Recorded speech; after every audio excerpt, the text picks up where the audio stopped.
dzień w Polsce.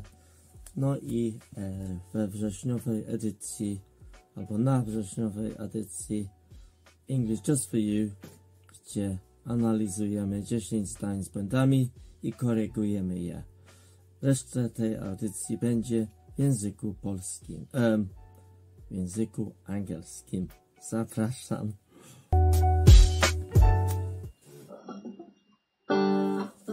Sentence number 1 then. Here we have it. She has 3 years old. In some languages, we don't use the be, or rather they don't use the be, they use the possessive, have or has in this case. So in the English language, obviously we're going to use the be, so the correct answer is, she is 3 years old. That's sentence number 1. So now let's look at sentence number 2.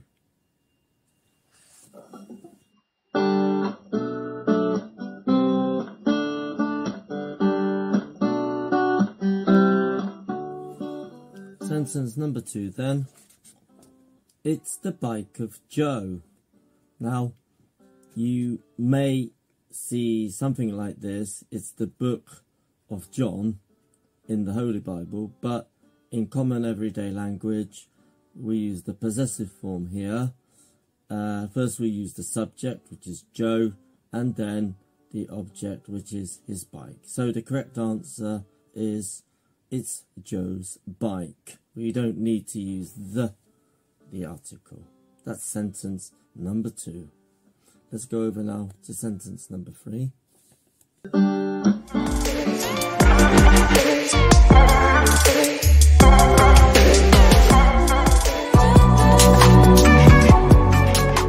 Sentence number 3, which is, I don't like him.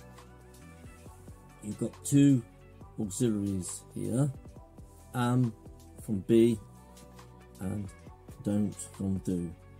We need to use only one. This is not a be sentence, we've got an active verb, so the correct answer here is, I don't like him. That's sentence number 3. Let's move on now to sentence number 4.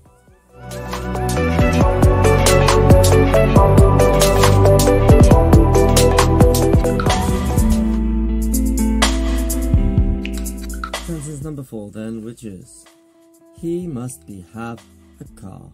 So here we have a similar situation from the previous the previous sentence, which also had in this case 2 auxiliaries. In this case we've got a modal and an auxiliary, and we of course are assuming, and we are quite sure that the person here has a car, so therefore we use the must modal.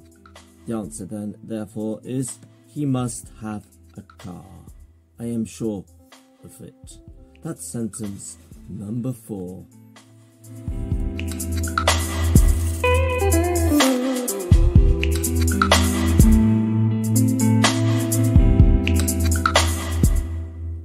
Sentence number 5 then.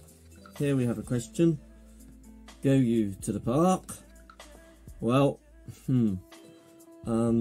it doesn't really make any sense when you look at it. We assume somebody's asking about somebody going to the park. So we're asking about someone's plans or intentions, therefore we need to use the construction going to, and the answer in this case is, are you going to the park? That's sentence number 5.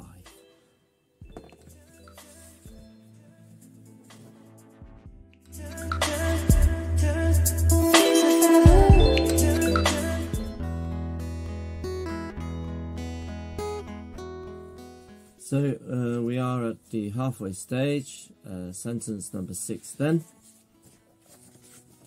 He doesn't work in here. We're trying to say here to give some general information. We're not describing an action.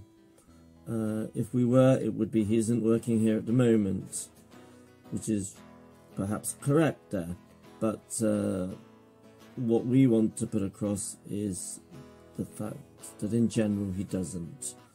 Therefore we don't need the ing on the work. The answer then is he doesn't work here. That's sentence number 6. Let's now move on to sentence number 7.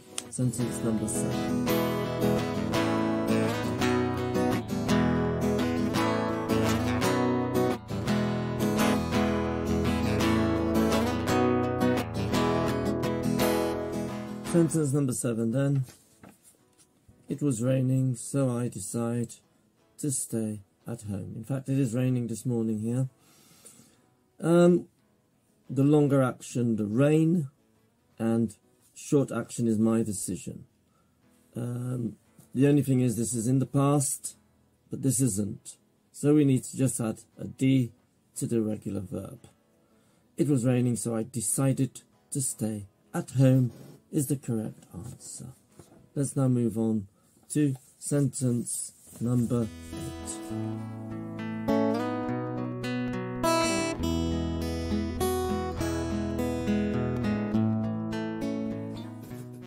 Sentence number 8, which is, a car is blue, I like it. Here we're using an article, indefinite article, when we're talking about some car. But we're talking about a specific car, therefore the indefinite article here is wrong, and it should be a definite article, which is the. Therefore the answer is, the car is blue, I like it. That's sentence number 8. We'll now move on to the penultimate sentence, number 9.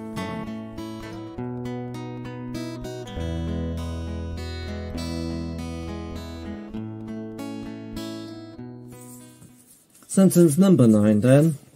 You opened the door. Well, you could say something like, you opened the door. But then we would need an X or a hyphen.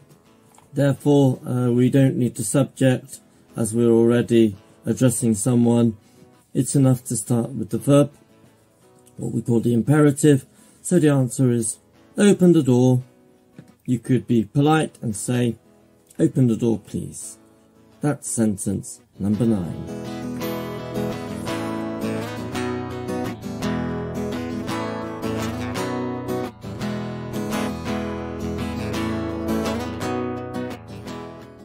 And finally, sentence number 10. You go on a trip yesterday. Now, you see here the word yesterday, which means it's past. The verb here should be in the past form, in the second form of the past simple. As an irregular verb, it should be, he went on a trip yesterday. That's sentence number 10.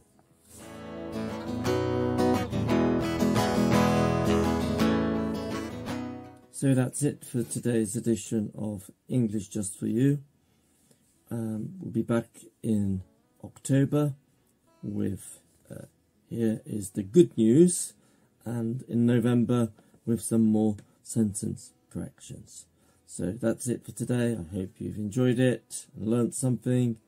Don't forget, if you have any comments or questions about any of the 10 sentences, just write them in the comments and I'll try to get back to you there. Thanks again for watching, and see you again soon on my channel. Bye for now.